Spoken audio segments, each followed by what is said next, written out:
Un día Jesús dijo a sus discípulos que tendría que dejarlos. Y Él tenía que subir al Padre, Él tenía que ir al cielo, y que ellos tendrían que quedarse aquí en la tierra. Haber compartido con alguien la vida 3 años y medio para separarse de un día a otro, realmente es difícil de aceptar.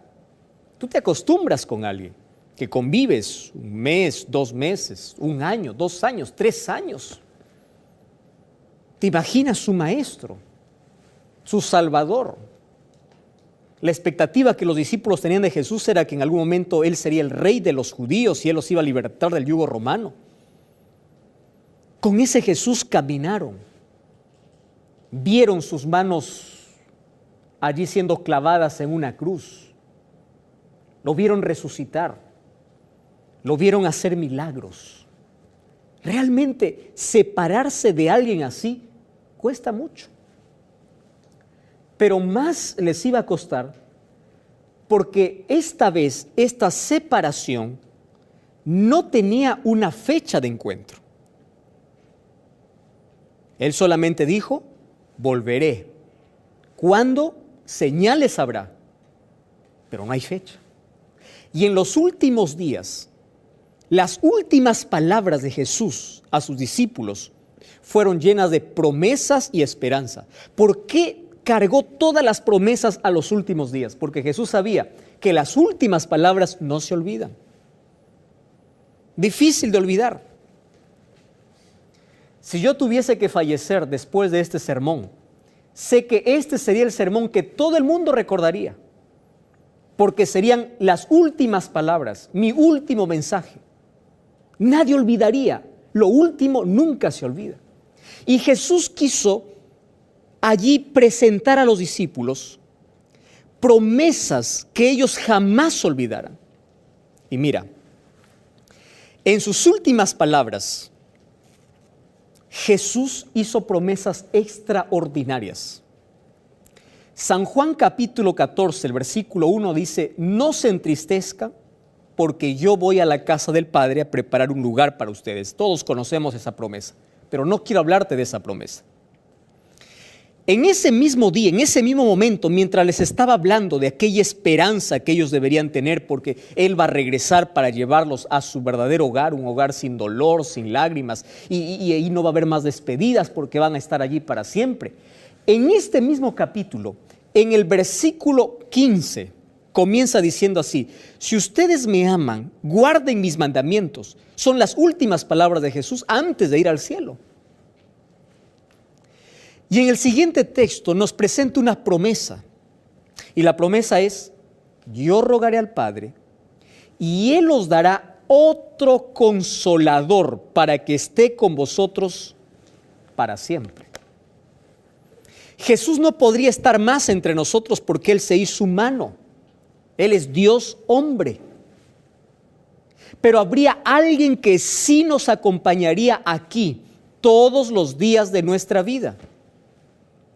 Cuando nosotros decimos, estamos en la presencia de Dios, ¿de qué Dios estamos hablando? Del Espíritu Santo.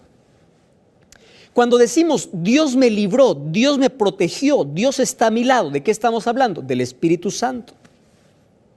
Aquel que te da fuerza, aquel que te empuja, aquel que te fortalece, aquel que te acompaña todos los días hasta que Cristo regrese. Aquel que está aquí, ahora está contigo asistiendo a la TV, a tu lado es el Espíritu Santo. Este consolador fue la mayor promesa. Este consolador es el mismo Dios. Según Mateo capítulo 28, versículo 19, dice que cuando Jesús mandó bautizar, dijo, bautiza en nombre del Padre, del Hijo y del Espíritu Santo. Los tres son un solo Dios. Es el Espíritu Santo, pero poco se habla del Espíritu Santo. Es más, pocos conocen el Espíritu Santo. Yo fui profesor hace algunos años atrás. Nunca voy a olvidar el primer día de clases donde yo entré a un salón como un profesor Y yo quería evaluar el conocimiento de mis alumnos del nivel secundario acerca de Dios, de lo básico, de lo esencial, de lo fundamental. Así que el primer día dije, vamos a tomar un breve examen. Va a ser muy simple, muy sencillo, con preguntas que tienen que ver con cultura religiosa. ¿Qué es la Biblia? ¿Por qué crees en la Biblia? Y dentro de las preguntas, yo puse allí, quiero que me describas a Dios, pero dividido en tres partes: Dios Padre, Dios Hijo, Dios Espíritu Santo. Nunca había reído tanto cuando recibí todos los exámenes para poder revisar luego y entregarles al día siguiente, al ver cómo respondieron los alumnos las tres últimas preguntas. Sin duda, el concepto que ellos tenían era el concepto de los padres, porque el conocimiento se transmite, ¿verdad? Y el concepto de los padres es el concepto de la sociedad, es el concepto de nuestra generación. Y allí alguien dibujó, dice, Dios Padre es un Dios, es una luz potente que no se puede ver. Otro examen decía, Jesús es el retrato vivo, ¿verdad? El que vemos allí con una barba, con pelo largo, con ojos bonitos, con una mirada tierna. Ese es Jesús, porque eso se nos ha metido aquí a la mente, eso han dibujado el retrato en nuestra mente. Pero el problema era cuando yo les pedí que puedan ilustrar o puedan dibujar o puedan describir al Espíritu Santo. Y allí fue una confusión. Uno de ellos me dejó en blanco la hoja. Dijo, el Espíritu Santo es invisible, punto. Otro puso el Espíritu Santo fuego. Otro, el Espíritu Santo una paloma. Ahora, si nosotros vamos a la Biblia, encontramos que el Espíritu Santo es simbolizado por diferentes imágenes. Fuego, ¿recuerdas Hechos 2? Apareció como lenguas de fuego allí mientras los discípulos estaban orando después de 50 días que Jesús fue al cielo y descendió el Pentecostés, es decir, el Espíritu Santo, la promesa de Dios hecha realidad. Ahora apareció como lengua de fuego. ¿Por qué el Espíritu Santo es simbolizado por fuego? El fuego quema, consume, destruye. El Espíritu Santo es capaz de quemar, destruir el pecado de tu vida, pero el fuego también ilumina. El Espíritu Santo es capaz de iluminarte, de guiarte, de mostrarte el sendero. Sin el Espíritu Santo los seres humanos seríamos necios. Necedad es la ausencia del Espíritu Santo en la vida. Sabiduría es la presencia del Espíritu Santo en la vida. Eso es lo que hace el Espíritu Santo. ¿Y por qué el Espíritu Santo es simbolizado por una paloma? ¿Recuerdas el bautismo de Jesús? Apareció allí en forma de una paloma. La paloma es el símbolo de orientación. Incluso hace muchos años atrás se usaban palomas mensajeras para llevar un mensaje. La paloma siempre va a regresar a su lugar, nunca se va a perder, tiene un sentido de orientación. El Espíritu Santo es quien nos orienta, quien nos guía y siempre nos va a hacer regresar a los brazos del Padre. En Juan capítulo 3 el Espíritu Santo es simbolizado con el viento. En el diálogo que tuvo Jesús y Nicodemo le dijo, ¿ves el viento? ¿Escuchas el viento? Tú no lo ves, solamente ves, sientes el efecto. Así es el Espíritu Santo, es decir, el Espíritu Santo cuando transforma una vida, lo hace de una manera tan misteriosa e increíble. ¿Por qué el Espíritu Santo es simbolizado por agua? Porque el agua limpia, el agua purifica, en fin, al Espíritu Santo se usa o se presenta en la Biblia con diversos símbolos, porque cada símbolo me dice una función, qué cosa es lo que el Espíritu Santo hace por mí. Pero pocos conocemos al Espíritu Santo. Pocos creen que el Espíritu Santo es un ser, una persona. Algunos piensan que el Espíritu Santo es una fuerza, el Espíritu Santo es una energía. La Biblia me dice que el Espíritu Santo es una persona, tiene personalidad. ¿Por qué? Porque tiene voluntad, tiene inteligencia, tiene amor, puede decidir, puede entristecerse. Mira solamente un ejemplo. Mira lo que dice el libro de Primera de Corintios. Capítulo 12, versículo 11, dice así, pero todas estas cosas los hace uno, el Espíritu Santo, y reparte a cada uno en particular como Él quiere, es decir, Él tiene voluntad. Una fuerza no tiene voluntad, una energía no tiene voluntad, pero el Espíritu Santo tiene personalidad. Es una persona, es alguien que está a tu lado, es alguien que te acompaña. El Espíritu Santo también puede examinarte.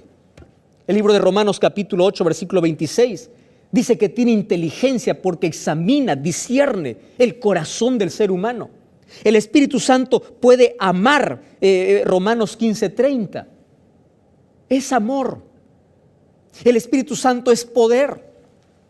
¿Recuerdas a Pedro predicando con un solo sermón, un solo mensaje, más de 3,000 personas aceptando a Jesucristo?